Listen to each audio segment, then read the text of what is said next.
In a quiet little town, nestled between rolling hills, lived an 8-year-old boy named Emmanuel. Every evening, as the afternoon sun cast long shadows, something special happened. While other kids played or headed home for dinner, Emmanuel would walk to the open field behind his house, clutching a worn-out blue kite. This kite wasn't new. Its edges were soft from use. Its tail had been tied and retied many times, and its blue color had faded a bit under the sun. But to Emmanuel, it was the most precious thing in the world.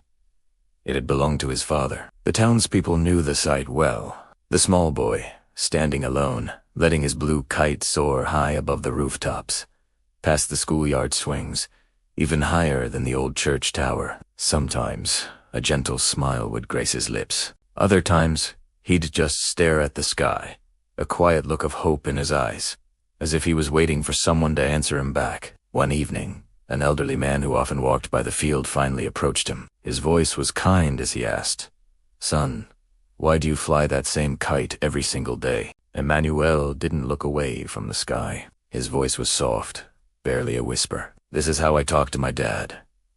The old man paused, his expression softening. "And where is he now?" Emmanuel simply pointed upward. "He's in the sky."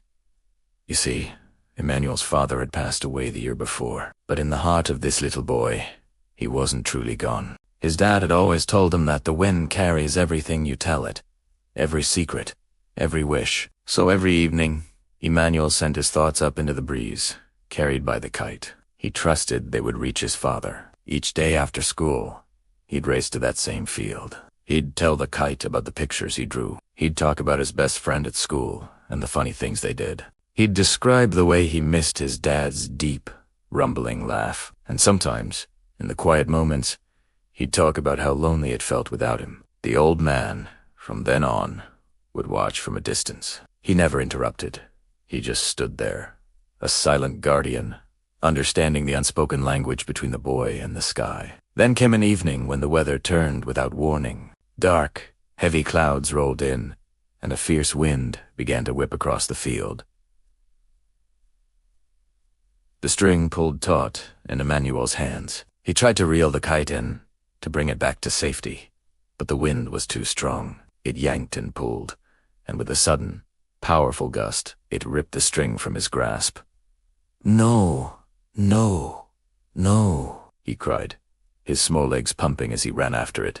The kite twisted wildly in the turbulent air, spinning out of control. It danced a frantic, desperate dance before slamming into the branches of a tall, old tree. The string snapped, the tail tangled.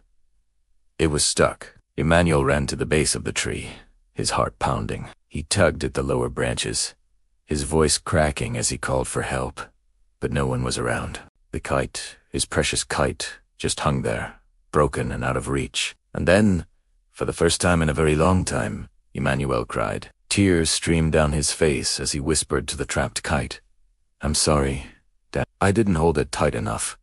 The next morning, his sadness had turned into determination. He returned to the field with a backpack filled with tape, extra string, and a small patch of blue cloth he'd found at home. He was going to fix it. He had to. Fixing the kite felt like fixing the connection to his father, a connection he couldn't bear to lose. But as he approached the tree, he saw something that made him stop in his tracks. There, waiting for him, was the old man. And he wasn't alone. Several neighbors stood with him, holding ladders, ropes, and something even more important. Warm, reassuring smiles. "We saw what happened," the old man said gently, "and we thought you might need a little help."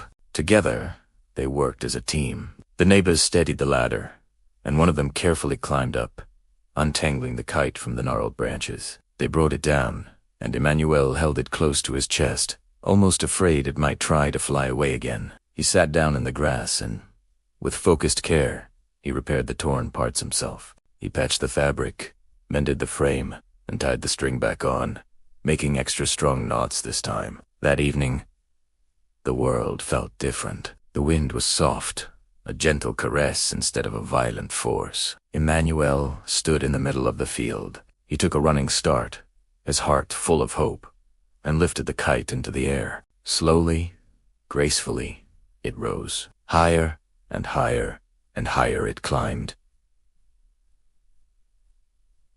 Its blue tail shimmering against the golden light of the sunset. A smile spread across Emmanuel's face. He looked up at his kite, dancing freely in the sky, and whispered into the quiet breeze. "You see, Dad, I told you I'd come back." The old man watched from his usual spot, but this time he had to wipe a tear from his eye. He realized that sometimes a child's hope is stronger than any storm, and as the kite soared against the vast, beautiful sky, Emmanuel felt something he had been waiting for all this time. It felt aired. He wasn't just sending messages anymore. He felt the love coming back to him, carried on the very same wind. Thank you for watching. If this story touched your heart, please like, share, and subscribe for more content that celebrates the power of hope and human connection. We'll see you in the next one.